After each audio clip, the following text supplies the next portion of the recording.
Bom dia, boa tarde ou boa noite. Vamos continuar o estudo de termoquímica e hoje vamos ver os cálculos termoquímicos.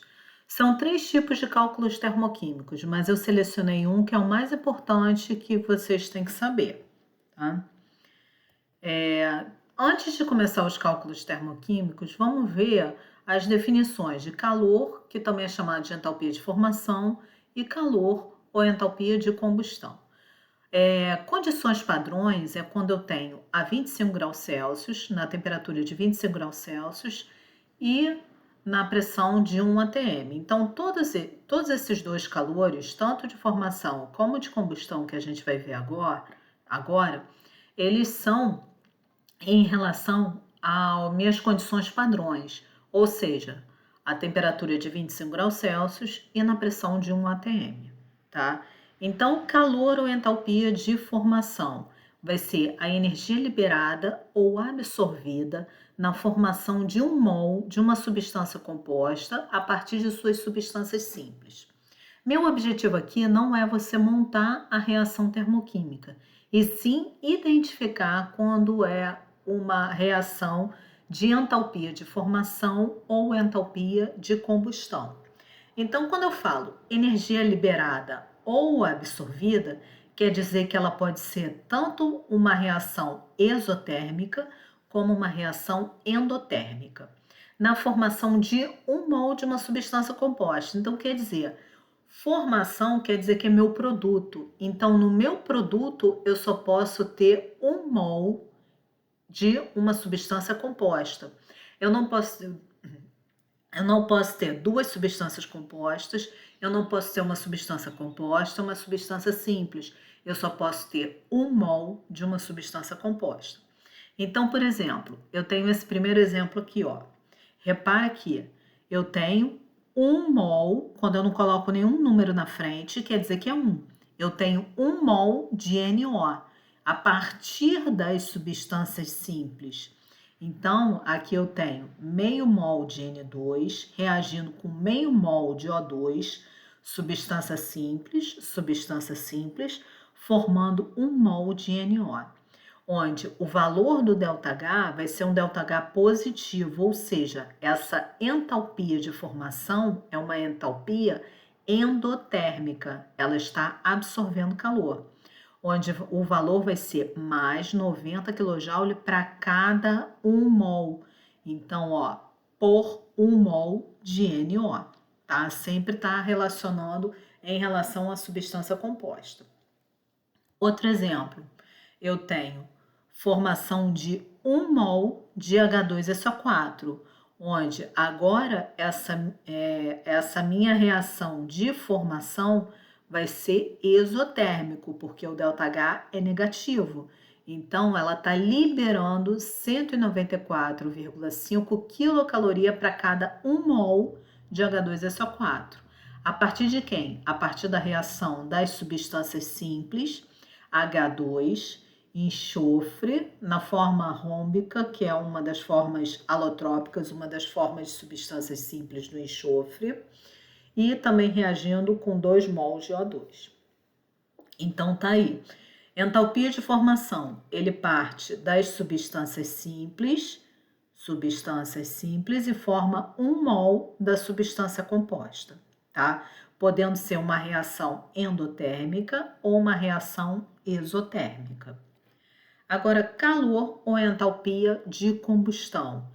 Agora vai ser a energia liberada na queima de 1 mol de qualquer substância química.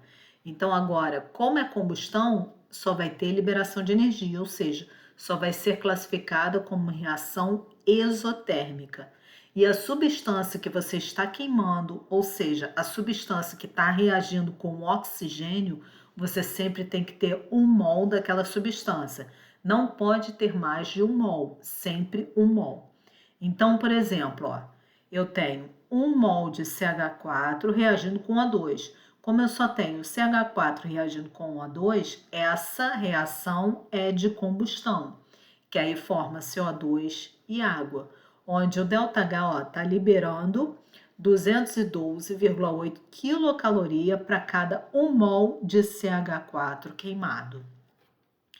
Por exemplo, Eu tenho aqui a queima do H2. Eu tenho o H2 reagindo com oxigênio. Então, H2 reage com oxigênio para formar água. Essa reação vai liberar 286,6 kJ para cada 1 mol de H2. E olha que interessante, essa reação aqui também pode ser classificada como calor de formação. É o calor de formação da água.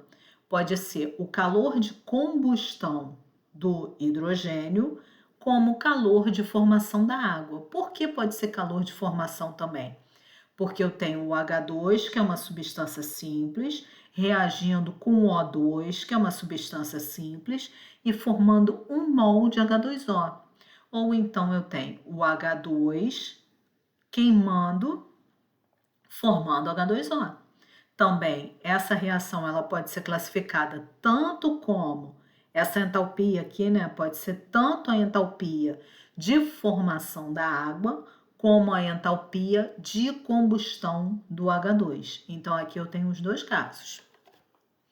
E agora vamos para calcular o ΔH da reação a partir dos ΔHs de formação. Então, como é que a gente calcula? Vai utilizar a fórmula ΔH é igual a H final menos H inicial.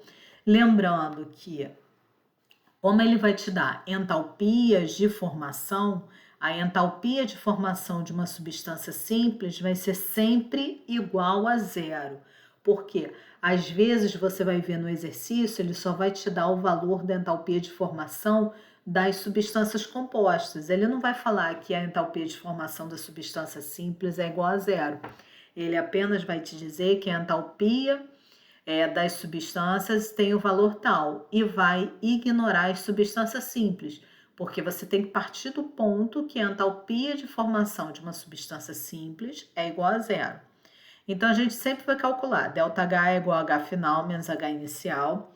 Lembrando que no fim de uma reação a gente tem produto e no início da reação tem os reagentes. Então, ΔH vai ser igual a H dos produtos menos H dos reagentes.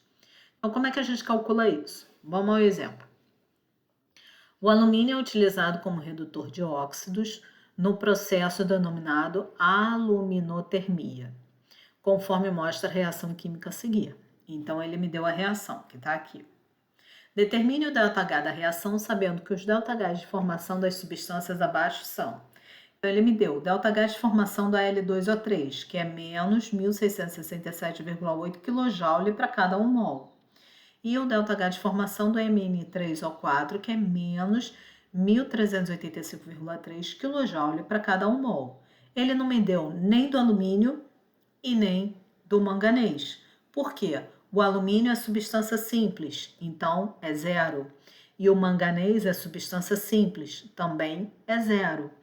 Ou seja, eu só vou ter do Mn3O4, que é substância composta, e o Al2O3, que também é substância composta, tá? Só que ele me deu o ΔH de formação de kJ para cada mol. Então, aqui na minha reação eu tenho 3 mols de Mn3O4 e 4 mols de Al2O3. Eu vou ter que pegar o Al2O3 e multiplicar por 4, que vai dar menos 6.671,2. Eu vou ter que pegar o Mn3O4 e multiplicar por 3, porque eu tenho 3 mols na reação. O meu ΔH de formação é para kJ para cada 1 mol. Na minha reação eu tenho 4 mols de L2O3, por isso que eu multiplico por 4, e 3 mols de Mn3O4, por isso que eu multiplico por 3. Então, vai dar menos 4.155,9.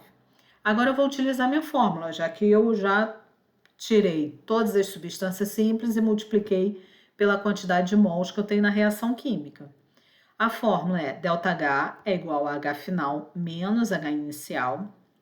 Então, ΔH vai ser igual a H dos produtos menos H dos reagentes. Produto, quem é produto? É depois da seta, a L2O3, que é menos 6.671,2. E o reagente é o que está antes da seta, que é o Mn3O4. menos 4.155,9. Então, ΔH vai ser igual a menos 6.671,2. Ó, repara que é menos aqui.